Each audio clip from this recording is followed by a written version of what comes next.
কেউ কেউ বলছেন ডক্টর আসিফ নজরুল তো দূরের কথা, ডক্টর মোহাম্মদ ইউনূসের সরকারও শেখ হাসিনার একটা চুল স্পর্শ করতে পারবেন না। ভারত থেকে ধরে আনা তো দূরের কথা, এই মুহূর্তে তিনি যে টিকিটটা হাতে পাইছেন, যেটা মোদী সরকার স্পেশালি ফর শেখ হাসিনা আয়োজন করেছেন, সেই টিকিট দিয়া কোথায় খুঁজবে শেখ হাসিনাকে? শেখ হাসিনা কোথায় আছে, কোথায় থাকবে, কী হবে গন্তব্য, কীভাবে ধরে নিয়ে আসা হবে, এ নিয়ে সামাজিক যোগাযোগ মাধ্যমে যখন আলোচনা চলছে তখন সবাইকে অবাক করে ভারত শেখ হাসিনার জন্য একটা বিশেষ ব্যবস্থা করেছে। একটা ধরতে পারেন যে গোল্ডেন টিকিট হাতে ধরিয়ে দিয়েছে, যেই এক টিকিটে পৃথিবীর যে কোনো জায়গায় ট্রাভেল করে চলে যেতে পারেন শেখ হাসিনা। দর্শক, চাঞ্চল্যকর আপডেট, ব্রেকিং নিউজ হচ্ছে ভারতে ট্রাভেল ডকুমেন্ট পেয়েছেন শেখ হাসিনা। আর আমরা যদি দেখি, গতকালকে শেখ হাসিনার বোন শেখ রেহানার পরিবারের ঘনিষ্ঠ এবং যুক্তরাজ্য আওয়ামী লীগের একজন প্রভাবশালী নেতা নাম প্রকাশ না করার শর্তে সাংবাদিকদেরকে এই তথ্য নিশ্চিত করে বলছেন যে নেত্রীকে ভারত সরকারের পক্ষ থেকে ট্রাভেল ডকুমেন্ট দেওয়া হয়েছে। সেই ট্রাভেল ডকুমেন্ট নিয়ে বাংলাদেশের পাসপোর্ট ছাড়াই পৃথিবীর যে কোনো দেশের ভিসা নিয়েও তিনি ভ্রমণ করতে পারবেন। তবে এটা কিভাবে করে, যারা আমি জানি না, এই সম্পর্কে আমার আইডিয়া নাই যে পাসপোর্ট ছাড়া আসলে স্পেশালি কোনো ট্রাভেল ডকুমেন্ট কোনো সরকার কিভাবে দেয়। যদি কারো আইডিয়া থাকে একটু লিখতে পারেন। তিনি বলছেন যে ভারতেই বেসিক্যালি শেখ হাসিনাকে সার্বক্ষণিক নিরাপত্তা দেওয়া হচ্ছে। আর এই মুহূর্তে তার বোন শেখ রেহানা তিনি চাইলে যুক্তরাজ্যে চলে যেতে পারেন, তার সিটিজেন আছে যেই দেশে, সেখানে যেতে পারেন। কিন্তু তারপরেও এই দুর্দিনে বোন শেখ হাসিনাকে ছেড়ে তিনি যেতে চাচ্ছেন না, আর যার কারণে এই মুহূর্তে তিনি ভারতে অবস্থান করছেন। ট্রাভেল ডকুমেন্ট পেলেও আপাতত শেখ হাসিনা ভারত ছাড়ছেন না, কারণ পৃথিবীর কোন রাষ্ট্রে গেলে তার জন্য নিরাপত্তা দেওয়া হবে বা সেখানে তিনি নিরাপদ থাকবেন, এখানে অনেক কিছু থাকে।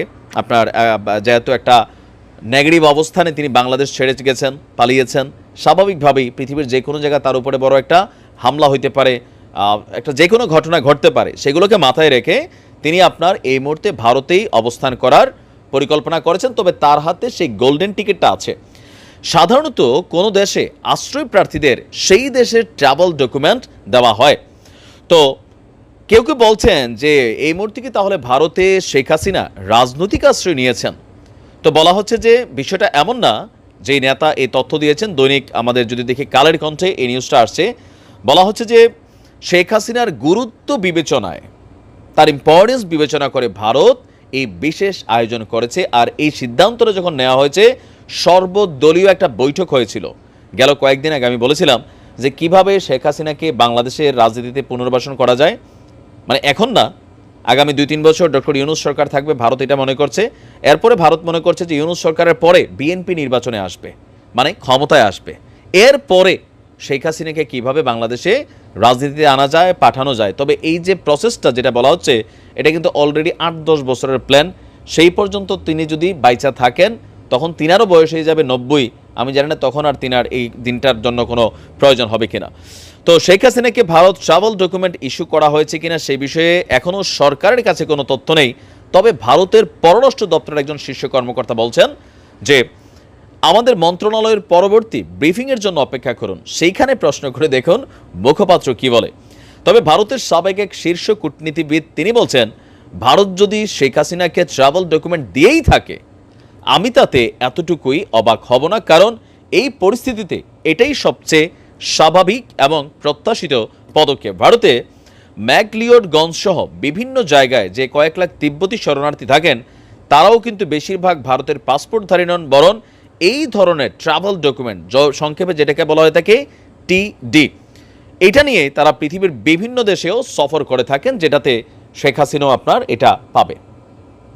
তো বুঝতেই পারছেন যে বরাবরই ভারত হচ্ছে বাংলাদেশ আওয়ামী লীগের একটা সেফ জোন। এর আগেও যখন 1975 পরবর্তী সময়ে শেখ হাসিনা কিন্তু ভারতে অবস্থান করেছিলেন, এরপরে শহীদ প্রেসিডেন্ট জিয়াউর রহমান তাকে বাংলাদেশে আসার সুযোগ দিয়েছিলেন, ভারতও তাকে পরিপক্ক করে বাংলাদেশে পাঠিয়েছে। আবার যখন দুঃসময় আসছে, ভারতের কাছেই চলে গেছে। আবার সজীবাজের জয় ভারতের কাছে বিভিন্ন সময় বিভিন্ন আবদার করে। তো বোঝা যাচ্ছে যে শেখ হাসিনাকে ফিরিয়ে এনে বিচার করার যে চিন্তাভাবনা, পরিকল্পনা, এটা আসলে এত সোজা না। যদি বাংলাদেশ সরকার শেখ হাসিনাকে ভারতের কাছে ফেরত চায়, তখন তিনি আবার এটা দিয়ে চলে যাবেন হয়তো আমেরিকা, চলে যাবে যুক্তরাজ্য, চলে যাবে সুইডেন, ফিনল্যান্ড, তার মানে তিনি মোটামুটি একটা মুভের উপরে থাকবেন। তো তাকে ফিরিয়ে আনা এটা এত সোজা না, বোঝাই যাচ্ছে। যাই হোক, হয়তো সময় বলে দেবে। ভালো থাকুন, আসসালামু আলাইকুম।